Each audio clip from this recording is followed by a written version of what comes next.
నమస్కారం city news కి స్వాగతం. ముందుగా ముఖ్యాంశాలు. P4 లో మార్గదర్శుల సంఖ్యను పెంచాలి. అధికారులను ఆదేశించిన సీఎం చంద్రబాబు.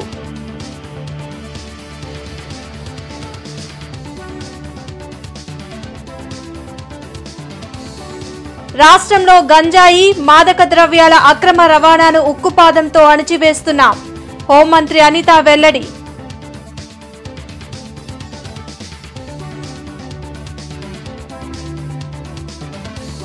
శవాల మీద రాజకీయ పబ్బం గడుపుకునే పార్టీ వైసీపీ. ఎమ్మెల్సీ ఆలపాటి ధ్వజం.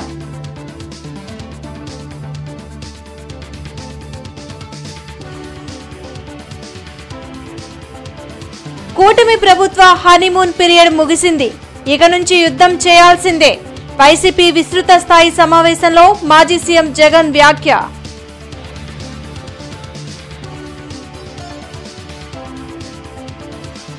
ఏడాది కూటమి ప్రభుత్వ పాలనలో సీఎం చంద్రబాబు చేసిన మంచేంటి ప్రశ్నించిన AP PCC chief Sharmila.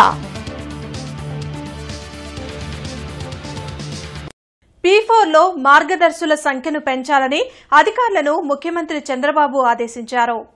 ఉండవల్లిలోని CM camp కార్యాలయంలో ముఖ్యమంత్రి చంద్రబాబు P4 పై సమీక్షించారు. మంత్రి పయ్యావుల కేశవ్తో పాటు ఆర్థిక ప్రణాళికా శాఖ ఉన్నతాధికారులు పాల్గొన్నారు. దేశ విదేశాల్లో ఉన్న తెలుగువారితో వర్చువల్ గా సమావేశమై కార్యక్రమ విధి విధానాలను వారికి తెలిపి మార్గదర్శకులుగా వారిని తానే ఆహ్వానిస్తానని చంద్రబాబు అధికారులకు చెప్పారు. ఎంపికైన బంగారు కుటుంబాల స్థితిగతులపై ఎప్పటికప్పుడు సర్వే నిర్వహించి మంచి ఫలితాలు చూపిన మార్గదర్శకులకు గుర్తింపు, గౌరవం ఇవ్వాలని అధికారులకు సీఎం సూచించారు. రేపు పలు కార్యక్రమాల్లో పాల్గొనేందుకు ముఖ్యమంత్రి చంద్రబాబు నాయుడు గుంటూరుకు రానున్నారు. ఆ విషయంపై హోంమంత్రి వంగలపూడి అనిత శ్రీ కన్వెన్షన్లో హెలీప్యాడ్ వద్ద ఏర్పాట్లపై అధికారులతో, ఎమ్మెల్యేలతో సమీక్షించారు. జూన్ 26, 27 తేదీల్లో ముఖ్యమంత్రి చంద్రబాబు పర్యటన గుంటూరులో జరుగుతుందని మంత్రి అనిత చెప్పారు. రేపు ఇన్నర్ రింగ్ రోడ్లోని శ్రీ కన్వెన్షన్లో యువత, విద్యార్థులతో మాదక ద్రవ్యాల వినియోగంపై జరిగే నష్టాల గురించి సమావేశం జరుగుతుందని తెలిపారు. అనంతరం జ్వరాల ఆసుపత్రి నుంచి చిల్లీస్ సెంటర్ వరకు యాంటీ నార్కోటిక్ డే ర్యాలీ నిర్వహించనున్నట్లు వెల్లడించారు. గంజాయిపై కూటమి ప్రభుత్వం ఉక్కుపాదం మోపుతుందని, ఈగల్ టీం ఏర్పాటు చేసి గంజాయి రవాణా, వాడకం అడ్డుకుంటున్నామని చెప్పారు. ఈ కార్యక్రమంలో eagle team director K Ravikrishna, ఎమ్మెల్యేలు Galla Madhavi, Naseer Ahmed, collector Nagalakshmi, IG Sarvashreshtha Tripathi, SP Satish Kumar, deputy mayor Sajila, ఉన్నతాధికారులు పాల్గొన్నారు. ఈ గవర్నమెంట్ వచ్చిన తర్వాత, ఎన్డీఏ కూటమి వచ్చిన తర్వాత ప్రత్యేకంగా గాంజా మీద ఉక్కుపాదం మోపడానికి, అదేవిధంగా డ్రగ్స్ను నిర్మూలించడానికి, డ్రగ్స్ రహిత ఆంధ్రప్రదేశ్గా మార్చడానికి ఇనిషియేషన్ తీసుకుని ఈగల్ స్థాపించడం, ఈగల్ ద్వారా ఈరోజు కొన్ని లక్షల కేజీల గంజాయిని కూడా స్వాధీనపరచుకోవడం. ఈ యాంటీ నార్కోటిక్ డేకి సంబంధించి ఒక ఉన్నతమైన స్థానం ఉంది. దానికి సంబంధించి దేశవ్యాప్తంగా జరగబోయే ఈ కార్యక్రమానికి రేపు సీఎం గారు ఇక్కడ ప్రారంభించడం, మిగతా జిల్లాల్లోని కూడా సంబంధిత ర్యాలీలు కూడా ఏర్పాటు చేసుకోవడం, మీటింగ్లు కూడా ఏర్పాటు చేసుకుని అవేర్నెస్ క్యాంప్స్ కూడా ఏర్పాటు చేసుకోవడం జరుగుతుంది. దీనికి ప్రజలందరూ కూడా సహకరించాల్సిందిగా కోరుకుంటున్నాం. ఇక్కడ ఈ మనకి ఫీవర్ హాస్పిటల్స్ జంక్షన్ దగ్గర నుంచి అది చిల్లీ పాయింట్ వరకు బై రోడ్ చంద్రబాబు నాయుడు గారు పాదయాత్ర చేస్తారు, అదేవిధంగా ర్యాలీ చేస్తారు. దాని తర్వాత మళ్ళీ ఇక్కడికి వచ్చి మీటింగ్ జరుగుతుంది. అదేవిధంగా 27న కూడా యాక్తాన్ పోలీస్ డిపార్ట్మెంట్ వాళ్ళ తరపున జరిగిన యాక్తాన్లో కూడా సీఎం గారు పాల్గొంటారు. మాజీ సీఎం జగన్ రాష్ట్రంలో పర్యటనలు, పరామర్శలు ఎందుకు చేస్తున్నారో అర్థం కాని పరిస్థితి ప్రజల్లో నెలకొందని ఎమ్మెల్సీ ఆలపాటి రాజా విమర్శించారు. మంగళగిరిలోని టీడీపీ కేంద్ర కార్యాలయంలో ఆయన మీడియాతో మాట్లాడారు. మానవత్వంకు అర్థం లేకుండా జగన్ జీవిస్తున్నారేమో అనే అనుమానం కలుగుతుందని చెప్పారు. గత 5 ఏళ్లలో వైసీపీ ప్రభుత్వం అరాచక పాలన చేసి విధ్వంసం సృష్టించలేదా అని ప్రశ్నించారు. ప్రజల సంక్షేమం, రాష్ట్రాభివృద్ధి గురించి కనీస ఆలోచన కూడా జగన్ చేయకపోవడం దురదృష్టకరమని ఆలపాటి వ్యాఖ్యానించారు. ఎక్కడ కూడా ప్రజానాయకుడిగా ఎందుకంటే గతంలో ఒక ముఖ్యమంత్రి ఇలాంటి వ్యక్తి చేశాడని చెప్పుకోవడానికి సిగ్గుపడేలాగా నువ్వు వ్యవహరిస్తున్నావు అనేది మాత్రం చాలా స్పష్టంగా తెలియజేస్తా ఉన్నారు. ఎందుకంటే నీ యొక్క నడవడిక, నీ యొక్క విధానం, నీ యొక్క వ్యవహారం, నీ యొక్క మాట తీరు ఎక్కడ కూడా ప్రజల యొక్క బావు గురించి కానీ, ప్రజల యొక్క అభివృద్ధి గురించి కానీ, సమాజం యొక్క అభివృద్ధి గురించి కానీ సమాజంలో ఏది అవసరమో అని చెప్పి గుర్తించి దాని మీద మాట్లాడే విధానం కానీ ఎక్కడా కూడా నీ పేపర్లో కానీ నీ మీడియాలో కానీ ఎక్కడన్నా ఒక అక్షరం అనేది కనపడతా ఉందా అని చెప్పి నేను అడుగుతాను. ఈ రోజున శాంతికి విఘాతం కలిగేలాగా వ్యవహరించాలనుకుంటే ఖచ్చితంగా చట్టం దానిపైన చేయాల్సిన అవసరం ఉందని చెప్పి నేను భావిస్తాను. మాజీ ముఖ్యమంత్రి జగన్మోహన్ రెడ్డి బల ప్రదర్శన యాత్ర వల్లనే ప్రమాదం జరిగిందని, అందుకే జగన్ చేసే పర్యటనను ప్రభుత్వం రద్దు చేయాలని షర్మిల డిమాండ్ చేశారు. జగన్మోహన్ రెడ్డి చేసిన రెంటపాళ్ల యాత్రపై ఏపీసీసీ అధ్యక్షురాలు వైఎస్ షర్మిలారెడ్డి నిప్పులు చెరిగారు. 3 కార్లకు పోలీసులు అనుమతి ఇస్తే వేల మందితో రావటం ఏంటని ప్రశ్నించారు. జగన్ కారు సైడ్ బోర్డుపై నిలబడటంతో షేక్ హ్యాండ్ల కోసం ప్రజలు ఎగబడ్డారని, అందువల్లనే ప్రమాదం జరిగిందని అన్నారు. జగన్మోహన్ రెడ్డి చేసే ప్రతి పర్యటనలో బల నిరూపణ కోసం జన సమీకరణ చేస్తున్నారని, అందుకే ప్రమాదాలు జరుగుతున్నాయని చెప్పారు. అనేక తప్పులు జరిగాయి కాబట్టే కేసు పెట్టి ఉండొచ్చని అభిప్రాయపడ్డారు. దీనిలో పోలీసుల వైఫల్యం కూడా ఉందని అన్నారు. జగన్మోహన్ రెడ్డి గారు ఏ యాత్రలు చేసినా ఈ మధ్య జన సమీకరణ కోసము బల ప్రదర్శన కోసమే చేస్తున్నారు. జగన్మోహన్ రెడ్డి గారు అధికారంలో 5 సంవత్సరాలు ఉంటే 5 సంవత్సరాలలో ఏ రోజు జగన్మోహన్ రెడ్డి గారు బయటకు వచ్చింది లేదు, ప్రజల సమస్యల గురించి మాట్లాడింది లేదు, కనుక్కుంది లేదు. కనుక వాళ్ళ కార్యకర్తల నమ్మకం కలిగించుకోవడానికి, లేకపోతే ఆయన బలం ఉందని చూపించుకోవడానికి ఆయన జన సమీకరణ చేస్తే ఈయన పెద్ద నాయకుడు అనేది పర్సెప్షన్ క్రియేట్ చేయడానికే ఈ ప్రయత్నం అంతా. ఇలాంటి బల ప్రదర్శన కార్యక్రమాల వల్లనే ఈ యాక్సిడెంట్లు జరుగుతున్నాయి. రాష్ట్రంలో శాంతి భద్రతలకు ఎవరు విఘాతం కలిగించినా ఉపేక్షించే ప్రసక్తే లేదని హోంమంత్రి అనిత హెచ్చరించారు. మంగళగిరిలోని టీడీపీ కేంద్ర కార్యాలయంలో మంత్రి అనిత మీడియాతో మాట్లాడారు. 2019 నుండి 2024 వరకు రాష్ట్రంలో ఎమర్జెన్సీని తలపించే పాలనను మాజీ సీఎం జగన్ చేశారని మండిపడ్డారు. గతంలో పాలనకు, కూటమి ప్రభుత్వ పాలనకు చాలా వ్యత్యాసం ఉందని ప్రజలే చెబుతున్నారని చెప్పారు. ఇంటింటికి రపా రపా కోస్తామని వైసీపీ నేతలు వెళ్తారా అని మంత్రి అనిత ఎద్దేవా చేశారు. వైసీపీ మూకల పట్ల ప్రజలు కూడా అప్రమత్తంగా ఉండాలని సూచించారు. నేనేమంటానంటే ఈరోజు వెళ్తున్నారు, ఇంటింటికి వెళ్తున్నారు, ఏమని వెళ్తారండి? రపారపా కోస్తామని వెళ్తున్నారా? ఇక్కడ ఒక వీడియో చూశాను, మొత్తం అందరినీ యువత పోరని పెట్టాడు ఆయన. యువత పేరు అంటే 2029లో మేము వస్తాం, రపారపా కోస్తామట ఇట్ట పెట్టుకుని. ఏం మెసేజ్ ఇస్తున్నారు సొసైటీకి? ఆ పదాలు ఎందుకు ఉపయోగించారంటే కూర్చున్నవాడు ఏమంటాడు, ఆ సినిమా డైలాగ్ కదా, సినిమా డైలాగ్ చెప్పాడు, తప్పే ఉంది అని అడుగుతాడు. మంత్రి నారాయణ్ను British deputy high commissioner Gareth Wyn Owen మర్యాదపూర్వకంగా కలిశారు. రాజధాని అమరావతి నిర్మాణం ప్రభుత్వం తీసుకుంటున్న చర్యలను యూకే ప్రతినిధులకు మంత్రి నారాయణ వివరించారు. అమరావతిలో నిర్మించనున్న ఐకానిక్ భవనాల డిజైన్లను నార్మన్ పాస్టర్ రూపొందించారని చెప్పారు. అమరావతి అభివృద్ధికి ఏపీ ప్రభుత్వంతో కలిసి పనిచేస్తామని మంత్రి నారాయణతో బ్రిటిష్ డిప్యూటీ హై కమిషనర్ తెలిపారు. తాడేపల్లిలోని వైసీపీ కేంద్ర కార్యాలయంలో పార్టీ విస్తృత స్థాయి సమావేశం జరిగింది. పార్టీ అధినేత వైఎస్ జగన్ అధ్యక్షతన నిర్వహించిన ఈ సమావేశంలో ఎమ్మెల్యేలు, ఎమ్మెల్సీలు, సీనియర్ నాయకులు, నియోజకవర్గ సమన్వయకర్తలు తదితరులు పాల్గొన్నారు. చంద్రబాబు తాను ఇచ్చిన హామీల రిబ్బన్ కూడా కట్ చేయకుండా అన్నీ అమలు చేశామని చెప్పడం ఎంతవరకు కరెక్ట్ అని మాజీ సీఎం జగన్ ప్రశ్నించారు. తాడేపల్లిలోని వైసీపీ కేంద్ర కార్యాలయంలో పార్టీ విస్తృత స్థాయి సమావేశం నిర్వహించారు. ఈ సమావేశంలో ఎమ్మెల్యేలు, ఎమ్మెల్సీలు, సీనియర్ నాయకులు, నియోజకవర్గ సమన్వయకర్తలు తదితరులు పాల్గొన్నారు. రీకాలింగ్ చంద్రబాబు మేనిఫెస్టో పేరుతో ఇంటింటికి కార్యక్రమం చేపట్టాలని జగన్ పిలుపునిచ్చారు. క్యూఆర్ కోడ్ స్కాన్తో చంద్రబాబు ఇచ్చిన మేనిఫెస్టో వస్తుందని, దీంట్లో ఎన్ని అమలు చేశారో, గత ప్రభుత్వం ఏమిచ్చిందో ప్రజలకు వివరించాలని పార్టీ శ్రేణులకు సూచించారు. ప్రజా సమస్యలు తెలుసుకుని వాటిపై పోరాడాలని మాజీ సీఎం జగన్ పేర్కొన్నారు. తన మేనిఫెస్టోలో చెప్పిన ఏ హామీని కూడా రిబ్బన్ కూడా కట్ చేయకుండా నేను అన్ని చేసేశాను, ఇంకా ఎవరైనా ప్రశ్నిస్తే మీ నేలకు మందం అని చెప్పి ఏకంగా బెదిరిస్తాం అని చంద్రబాబు నాయుడు గారిని గట్టిగా నిలదీసే కార్యక్రమంలో భాగంగా మేనిఫెస్టోను మళ్ళీ ఒకసారి రీకాల్ చేస్తూ ఒక కొత్త ప్రోగ్రాం ఈ రోజు లాంచ్ చేస్తా ఉన్నాం. చెప్పిన హామీలకు సంబంధించిన వివరాలను ప్రతి ఇంటికి ప్రతి గ్రామానికి, ప్రతి రచ్చబండ ద్వారా ప్రతి ఇంటికి కూడా తీసుకొని పోయే కార్యక్రమం చేస్తాం. ప్రోగ్రాం పేరు రీకాలింగ్ చంద్రబాబుస్ మేనిఫెస్టో. రాష్ట్రంలో కాంగ్రెస్ పార్టీ బలోపేతం కోసం జిల్లా స్థాయిలో కార్యకర్తల విస్తృత స్థాయి సమావేశాలు ఏర్పాటు చేస్తున్నామని ఏపీసీసీ అధ్యక్షురాలు వైఎస్ షర్మిల వెల్లడించారు. కాంగ్రెస్ జిల్లా పార్టీ కార్యాలయంలో జరిగిన విస్తృత స్థాయి సమావేశంలో ఏపీసీసీ అధ్యక్షురాలు YS Sharmila, AICC joint secretary palak Varma పాల్గొన్నారు. ఈ సందర్భంగా వైఎస్ షర్మిల మాట్లాడుతూ కూటమి ప్రభుత్వ పాలనలో రాష్ట్రాభివృద్ధి కుంటుపడిందని ధ్వజమెత్తారు. చంద్రబాబు ప్రజలకు ఇచ్చిన హామీలు ఒక్కటి కూడా పూర్తిగా అమలు చేయలేదని మండిపడ్డారు. మహిళలకు ఉచిత బస్సు పథకం అమలు చేస్తానంటూ ఊరిస్తున్నారని ఎద్దేవా చేశారు. రాష్ట్రం అభివృద్ధి చెందాలంటే కాంగ్రెస్ పార్టీ వల్లనే సాధ్యమవుతుందని ధీమా వ్యక్తం చేశారు.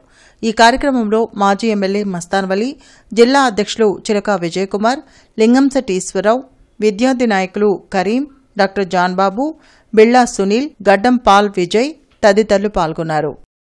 చంద్రబాబు గారిని గెలిపిస్తే మంచి కాదు, మమ్మల్ని ముంచారు అని జనాల అభిప్రాయంగా ఉంది. మంచి చేస్తాం అని చెప్తున్నారంటే దయాలు వేదాలు వర్ణిస్తున్నట్టే. సంవత్సరం రోజుల్లోనే 1,50,000 కోట్లు అప్పు చేయడం మన రాష్ట్రానికి మంచిదా? లేక రైతులు ఇప్పటికే గిట్టుబాటు ధర దొరకక ఆత్మహత్యలు చేసుకుంటున్నారు, లేకపోతే అప్పుల పాలై గగ్గోలు పెడుతున్నారు. ఈ మంచి చెప్పాలనుకుంటున్నారా? ఏ ఒక్క హామీ కూడా పూర్తిగా అమలు చేయటం లేదు. చేసిన హామీలు కూడా అరకొరగా చేస్తున్నారు. శంకర్ విలాస్ ఆర్ఓబీ విస్తరణపై ఇంకా వివాదాలు కొనసాగుతున్నాయి. ఓవైపు నిర్మాణ పనులు ప్రారంభం అయినప్పటికీ జేఏసీ నేతలు తమ పోరాటాలను కొనసాగిస్తూనే ఉన్నారు. Better Shankar Vilas flyover bridge JAC ప్రతినిధులు భారవి, మల్లికార్జునరావు, శ్రీనివాసరావు బుధవారం మీడియాతో మాట్లాడారు. గుంటూరు పర్యటనకు వస్తున్న సందర్భంగా సీఎం చంద్రబాబును కలిసి శంకర్ విలాస్ బ్రిడ్జ్ విస్తరణపై వినతి పత్రం అందజేస్తామని చెప్పారు. గతంలో ప్రతిపాదించిన డిజైన్తోనే ఐకానిక్ బ్రిడ్జ్ నిర్మించాలని డిమాండ్ చేశారు. ఆర్యూబీ నిర్మించిన తర్వాతే ఆర్ఓబీ నిర్మించాలని సూచించారు. రానున్న 100 ఏళ్ల అవసరాలను దృష్టిలో ఉంచుకొని ఓవర్ బ్రిడ్జ్ విస్తరణ పనులు చేపట్టాలని కోరారు. కానీ పాలకులు మాత్రం వచ్చే 10 ఏళ్ల అవసరాలను మాత్రమే దృష్టిలో ఉంచుకొని ఓవర్ బ్రిడ్జ్ విస్తరణ చేయడం సరైన విధానం కాదని పేర్కొన్నారు. శంకర్ విలాస్ ఓవర్ బ్రిడ్జ్ నిర్మాణం విషయంలో అధికారులు కోర్టు ధిక్కరణకు పాల్పడుతున్నారని ఆరోపించారు. జేఏసీ మొదటి నుంచి డిమాండ్ చేస్తూ ఉంది, మీరు ఈ బ్రిడ్జ్ కట్టే ముందరే ఆర్యూబీని నిర్మించండి అని చెప్పి. ఆర్యూబీ టెక్నికల్గా అసాధ్యం, కట్టడానికి కుదరదని చెప్పి మంత్రి గారితో సహా అందరూ వాదిస్తూ వచ్చారు. కానీ వాళ్ళ మీరు ఇచ్చినటువంటి ఆ ఏజెన్సీనే ఆ రిపోర్ట్లో చాలా స్పష్టంగా ప్రజలు 1 టౌన్ నుంచి 2 టౌన్ వెళ్ళటానికి, హాస్పిటల్స్కి వెళ్ళటానికి ఇది కీలక ప్రాంతం కాబట్టి రైల్వే గేట్ అరేంజ్ చేసి అప్పుడు బ్రిడ్జ్ నిర్మాణం చేపట్టొచ్చిందని మొదటి ప్రపోజల్. రెండో ప్రపోజల్ ఉన్న బ్రిడ్జిని అలాగే ఉంచి పక్కన ఇంకో 2 లైన్ బ్రిడ్జిని కట్టండి. అది పూర్తయిన తర్వాత ఈ పాత బ్రిడ్జిని పడగొట్టి దీన్ని కూడా పునర్నిర్మించుకుంటే 4 లైన్ల రహదారుల కింద 2 బ్రిడ్జిల రూపంలో వాళ్ళు డిజైన్ గవర్నమెంట్కి సబ్మిట్ చేయడం జరిగింది. మరి అదే కదా సార్ మేము ముత్తుకునేది. ఎట్లా ఉన్నదంటే నిరంకుశత్వం లాగా వెళుతున్నారు, కానీ మేము ఇది జనాలకి ఇష్ట ప్రకారం కడుతున్నామన్న ఇది లేదు. ఆ రోజు లేదు, ఈ రోజు లేదు. పోనీ మీకు ఇప్పుడు కంటెంప్ట్ ఆఫ్ కోర్ట్ అంటే ఎలా వెళుతున్నారని మీరు అడిగాడు. 48 డిగ్రీలు వచ్చినాయండి 48 మందికి. వీళ్ళందరికీ సెటిల్ చేసినాక తెయ్యమని. రూల్ ప్రకారం సెటిల్ చేసిన తర్వాత చేస్తారా, లేకపోతే బ్రిడ్జి కట్టేస్తారా? వాళ్ళకి రిహాబిలిటేషన్ ఇవ్వాలి, కాంపెన్సేషన్ ఇవ్వాలి, అన్నీ ఇస్తే కదా. అవి ఇచ్చిన తర్వాత మొదలు పెడితే ఇది. అవన్నీ చేయకుండా చేస్తున్నారంటే కంటెంప్ట్ ఆఫ్ కోర్టు కాదండి. ఏమండి? మరి మీరు 120 అడుగుల విస్తీర్ణంతో మీరు ల్యాండ్ అక్వైర్ చేసి ప్రారంభించాల్సినటువంటి శంకర్ విలాస్ బ్రిడ్జిని ఈరోజు ల్యాండ్ను పూర్తి స్థాయిలో అక్వైర్ చేయకుండా ఏదో వచ్చినంత మేరకు మీరు గబగబా ఏదో బ్రిడ్జి ప్రారంభించేసి తూతు మంత్రంగా బ్రిడ్జి నిర్మాణం చేస్తే ఆల్రెడీ మీ ప్రభుత్వం వచ్చి 1 సంవత్సరం అయిపోయింది, ఇంకా 4 సంవత్సరాలు. ఆ నెక్స్ట్ వస్తారా లేదనేది ఎవరు చెప్పలేనటువంటి పరిస్థితి. మీరు అరాకొర పద్ధతిలో ఈ బ్రిడ్జి నిర్మాణం చేసి వెళ్ళిపోతే వచ్చేటటువంటి ప్రభుత్వం ల్యాండ్ను పూర్తి స్థాయిలో అక్వైర్ చేస్తుందన్నటువంటి గ్యారంటీ ఏమైనా ఉందా? మరి వచ్చేటటువంటి ప్రభుత్వం వాళ్ళు ల్యాండ్ అక్వైర్ చేయకుండా అలాగే పెట్టేస్తే మీరు నిర్మించినటువంటి బ్రిడ్జి వల్ల ఏమైనా ఉపయోగం ఉంటుందా అన్నటువంటి విషయాన్ని ఆలోచించాలి. ఈరోజు రాజధానిలో చూస్తున్నాం మనం, సీడ్ యాక్సెస్ రోడ్లో అక్కడక్కడ కొంతమంది రైతులు భూములు ఇవ్వకపోతే, రైతులు భూములు ఇచ్చినంత వరకే రోడ్డు నిర్మాణం చేసి వెళ్ళిపోతే, మరి 1924 మధ్యలో వచ్చినటువంటి ప్రభుత్వం ల్యాండ్ని అక్వైర్ చేయకుండా ఆ సీడ్ యాక్సెస్ రోడ్డు మధ్యలో ఆపేస్తే ఎదురైనటువంటి అనుభవాలన్నిటి కూడా మనం దృష్టిలో పెట్టుకోవాలి. సమాజ హితం కోసం మానవతా స్వచ్ఛంద సేవా సంస్థ చేస్తున్న కార్యక్రమాలు అభినందనీయమని మాజీ ఎమ్మెల్యే కొమ్మాలపాటి శ్రీధర్ అన్నారు. కొమ్మాలపాటి హరికోటేశ్వరరావు జ్ఞాపకార్థం మానవతా స్వచ్ఛంద సేవా సంస్థకు ప్రొజెక్టర్ను కొమ్మాలపాటి గోపాలకృష్ణ, కొమ్మాలపాటి శ్రీనివాసరావు, అమరయ్య అందించారు. గుంటూరులోని ఓ ఫంక్షన్ హాల్లో నిర్వహించిన కార్యక్రమంలో మాజీ ఎమ్మెల్యే కొమ్మాలపాటి శ్రీధర్, మానవతా స్వచ్ఛంద సేవా సంస్థ సభ్యులు పాల్గొన్నారు.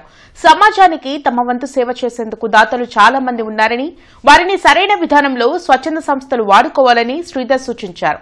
మానవతా స్వచ్ఛంద సేవా సంస్థ ద్వారా నిరంతరం ప్రజలకు ఉపయోగపడే కార్యక్రమాలు కొనసాగిస్తామని కేఎస్ఆర్ తెలిపారు.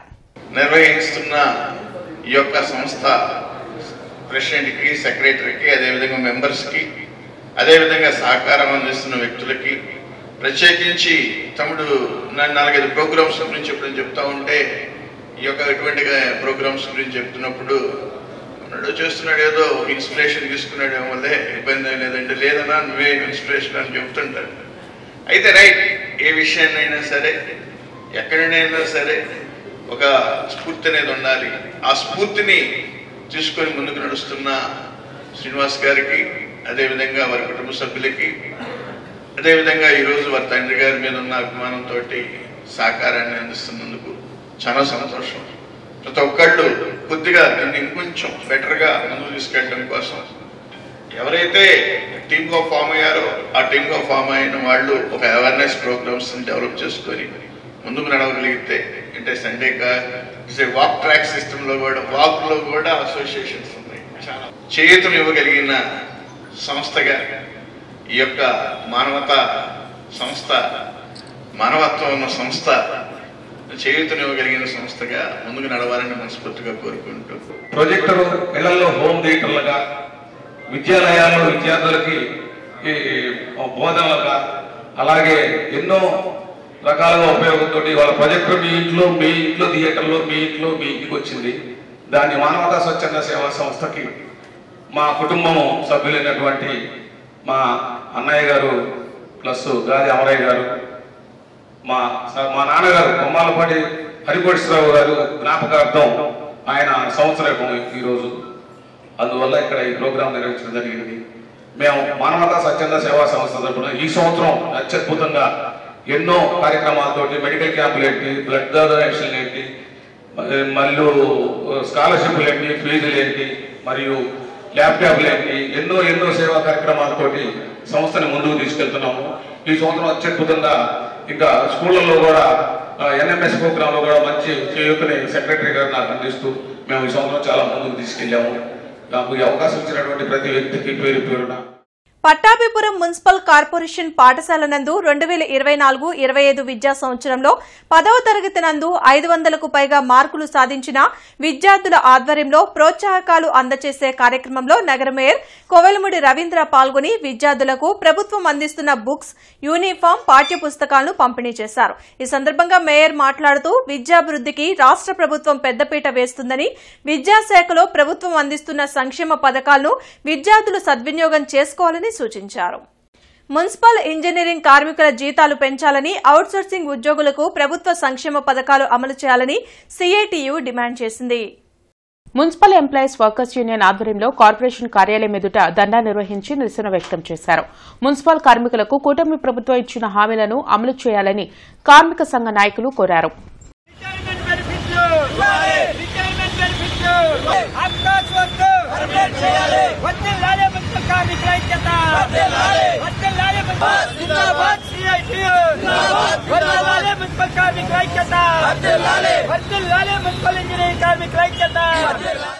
ముఖ్యమంత్రి చంద్రబాబు నాయుడు పర్యటించే ప్రాంతాల్లో జీఎంసీ అధికారులతో కలిసి కమిషనర్ పులి శ్రీనివాసులు పర్యటించి తగు ఆదేశాలు జారీ చేశారు.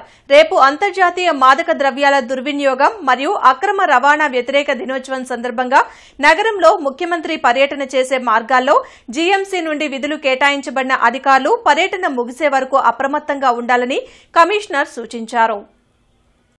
తెలుగు విద్యార్థి విభాగం ఉపాధ్యక్షులు రాయపాటి అమృతరావు జన్మదిన వేడుకలు గుంటూరులో ఘనంగా జరిగాయి.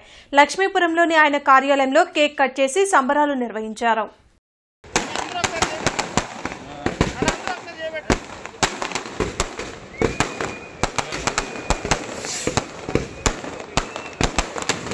నగరంలో పార్టీకి అవసరం ఉన్న మేమందరం పార్టీకి వీర సైనికుల్లాగా గత 10 ఏళ్ళ నుంచి పనిచేస్తూ ఉన్నాం. వీళ్ళలో ఉన్న ఉమా కావచ్చు, దాసు కావచ్చు, మరికొందరు గత 10 ఏళ్ళ నుంచి పనిచేస్తూ ఉన్నారు. రానున్న రోజుల్లో కూడా ఇంతకు మించి రెట్టింపు ఉత్సాహంతో పనిచేయడానికి సిద్ధంగా ఉన్నామని చెప్పి తెలియజేస్తా ఉన్నాం. గుంటూరు పశ్చిమ నియోజకవర్గ సమన్వయకర్తగా నియమితులైన అంబటి రాంబాబుని పఠాన్ సైదాఖాన్, మార్కెట్ బాబు, రవి యాదవ్, అచ్చిబాబు, దానియేలు, ఫయాజ్, దేవల్ల వేలాద్రి, ఉప్పతల్ల దేవరాజ్ కలిసి శుభాకాంక్షలు తెలిపారు. వార్తలు ముగించే ముందు ముఖ్యాంశాలు మరోసారి. P4లో మార్గదర్శుల సంఖ్యను పెంచాలి, అధికారులను ఆదేశించిన సీఎం చంద్రబాబు.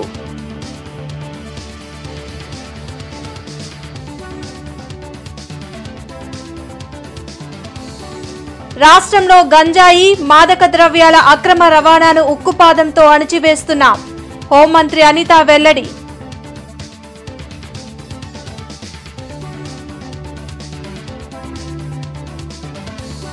శవాల మీద రాజకీయ పబ్బం గడుపుకునే పార్టీ వైసీపీ, ఎమ్మెల్సీ ఆలపాటి ధ్వజం.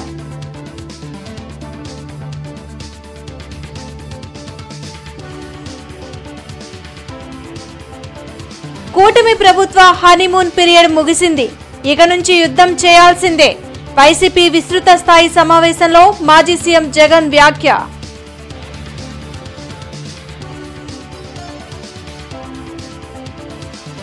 ఏడాది కూటమి ప్రభుత్వ పాలనలో సీఎం చంద్రబాబు చేసిన మంచేంటి ప్రశ్నించిన ఏపీ పీసీసీ చీఫ్ షర్మిల. ఈ వార్తలు ఇంతటితో సమాప్తం. నమస్కారం.